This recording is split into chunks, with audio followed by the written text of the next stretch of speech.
Welcome to the daily message on this Monday in Easter week. Today's gospel reading sets the stage for the entire week, liturgically speaking.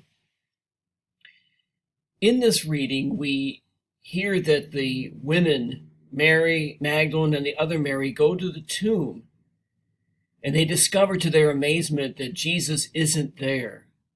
And so, as the Gospel story says, they leave there fearful but overjoyed. And then they encounter the risen Jesus, and he tells them to tell the disciples to meet him in Galilee.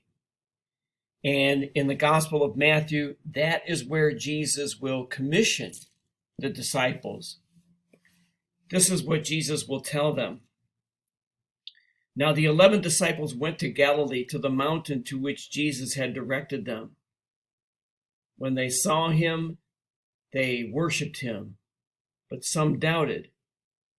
And Jesus came and said to them, "All authority in heaven and on earth has been given to me.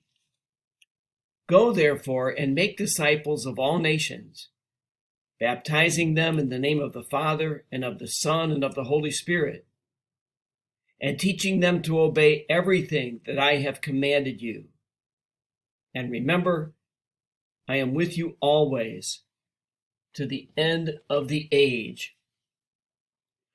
So I mentioned that this gospel reading sets the stage for the readings for this entire week.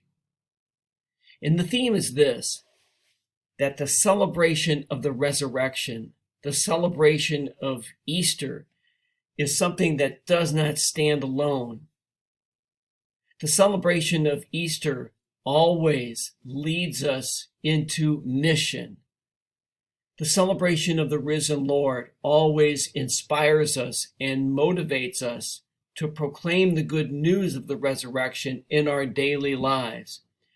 Just as Jesus called his disciples to mission, so we are called to mission every day as Easter people.